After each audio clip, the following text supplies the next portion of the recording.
Hi everybody, I hope you're all doing really well. Back today to do the second half of my April wrap-up, discussing all of the books that I read in the month of April 2025. Getting straight back into it with a biggie, and that is James by Percival Everett. I finally read James, and yeah, you guys were right, this is very, very good. So I had put off reading James purely because I haven't read Huckleberry Finn, and this is of course a retelling of the adventures of Huckleberry Finn by Mark Twain, but told through the perspective of Jim, or James, a black slave who accompanies Huckleberry Finn and trying to escape slavery. I just felt like it wasn't right for me to read this until I had read that great American classic, but I was assured by other booktubers that actually you don't necessarily need to have read Huck Finn in order to read and enjoy this, and that is definitely the case. I felt like I was able to follow this very well, and I think from like the very, very little that I do know about Huck Finn, I was able to pick out when something was a deviation and when something in the plot was directly taken from the classic. As I say, in this we are following James on his adventures with Huckleberry Finn, but also expanding Mark Twain's original narrative and looking at moments where Huck is separated from Jim, what James actually got up to in those times that he was away from Huck. In this, getting more of a portrait on the brutalities of slavery. There's a lot of discussion in here about code switching, which is evident from the title itself being James and not Jim, but also in the ways that we learn from the very beginning of the book that James is a lot smarter than he lets on to the white people around him, using different vernacular in his private life with his family than he does around his white owners, concealing his intelligence because he knows that the white people around him would take it as a threat, which I thought was really interestingly explored in here. This book had a much quicker pace than I was expecting. I know it is quite a short book, but we did rattle through things very, very quickly. Though that was no bad thing, it meant that I was constantly kept on my toes and wanting to know what happened next. I quite enjoyed the tone of this one. It is at both times somber as well as just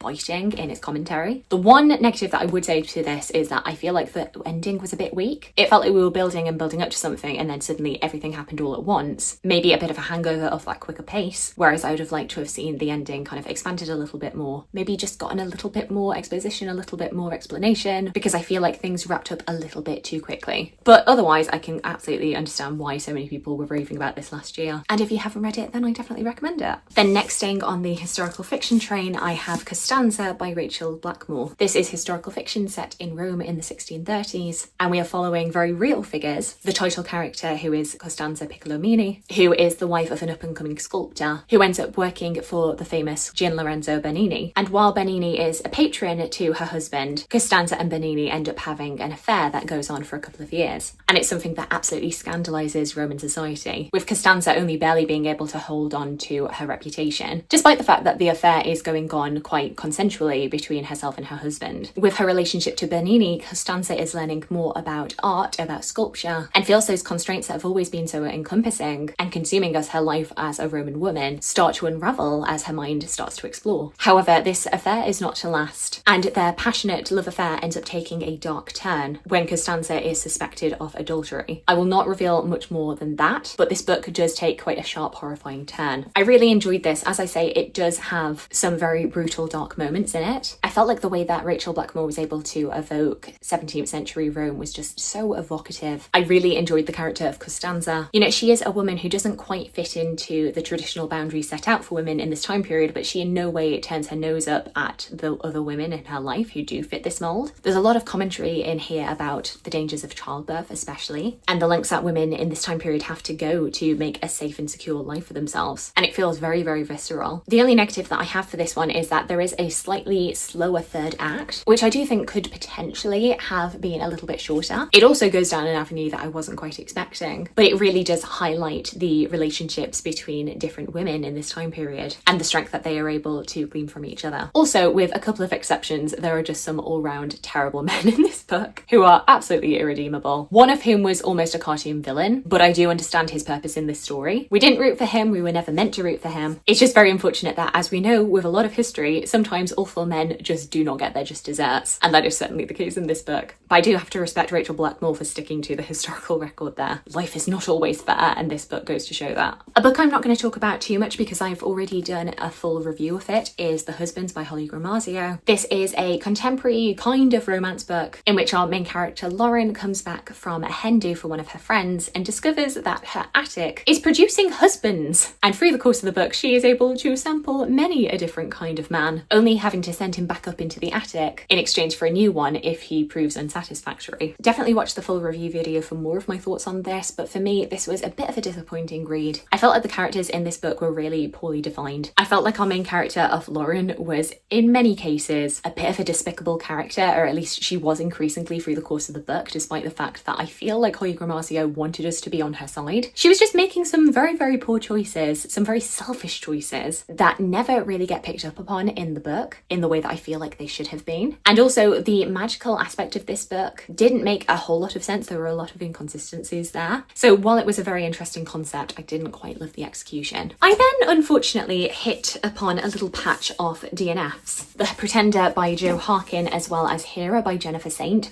I am so very disappointed that I didn't like Hera, especially because I've had this on my TBR for so long. So first off, The Pretender. This is looking at the life of Lambert Simnel, who was a pretender to the throne of Henry VII, though at the beginning of this book we are introduced to him as John Colin, who to all extents and purposes seems to be a little nobody living in the countryside. I believe that the beginning of this book is set near Banbury in Oxfordshire, which is not far away from me, so it's quite nice to get a little nod to 15th century Oxfordshire. He one day ends up being whisked away by some social superiors who tell him that he is actually Edward Plantagenet, the Earl of Warwick, and they are going to train him in royal courtly duties to eventually take over the throne of England from Henry VII. Things that I thought were quite interesting in this book, at the point that I got to, I think I got just under 200 pages through this book. Very interesting discussion on identity. Our main character goes from being John Colin to Edward Plantagenet to Lambert to Simnel to Lambert Simnel, and you can really feel for this character and his confusion to his identity, to what is true and what is false. I feel like the writing in here was very evocative of late 15th century England. Jo Harkin writes dialogue in the style of what you would imagine might be early Tudor England. You know, there's no very contemporary sounding dialogue in here. However, the issue that I had with this is that it was just a bit slow and a bit dull, and I felt like I couldn't get a handle on any of the characters outside of John/Edward, and I just found myself actively not wanting to pick this up, and so I am putting it down. Whether it is just for now or if it is for all time, we will see. I'm definitely interested to hear more of other people's thoughts on this book, because when I found out about it I was quite excited, so it is a bit disappointing to not have enjoyed it as much as I wanted to. And then Hera by Jennifer Saint. Here we have another Greek myth retelling by Jennifer Saint, this time looking at Hera, the wife of Zeus, which goes from Hera aiding Zeus in overthrowing their father Kronos to who knows where, I presume the Trojan War, looking at Hera's part in all of the different conflicts along the way, all of the different Greek myths that we know. At first I was quite enjoying the tone of this book. Hera's voice to me at the beginning felt quite distinct. It was kind of this quiet, calm anger. It felt regal. It felt very fitting to how we would envision Hera. However, I feel like Hera as a character just didn't have enough motivation through the course of the story. In this regal persona, she just feels a little bit too detached to truly care about her. And I think that is partly the point, you know, they are gods, they're not meant to be personable. But through the parts that I've read of this, there just felt to be no drive throughout the story. Hera actually didn't seem a very active character. And as a result, kind of like The Pretender, it just ended up becoming a little bit dull, which is not what I expected. I expected that this was probably going to be my favourite of the Jennifer Saints. And yet this is the first one that I have actively DNF'd, and I'm quite sad about that. Please, Hera, do not send Zeus to smite me down. And then finally we have The Bookshop, The Draper, The Candlestick Maker, A History of the High Street by Annie Gray. This is non-fiction history going from circa 1500 through to the present day, looking at the history of the high street, particularly the British high street, and what you may have found going through your local high street through the centuries. How not only shops changed, but the people who frequented them changed. You know, changing goods, changing audiences, these questions of morality that popped up and always seemed to pop up over the way that the high street was changing and the way that shopping habits were changing. We have discussions in here on the rise of conspicuous consumption, on shopping becoming more of a female pursuit, the change in class dynamic, the transition from shopping being kind of a dual activity, the buyer and the shop assistant, with the assistant or the shop owner personally handling everything for the buyer,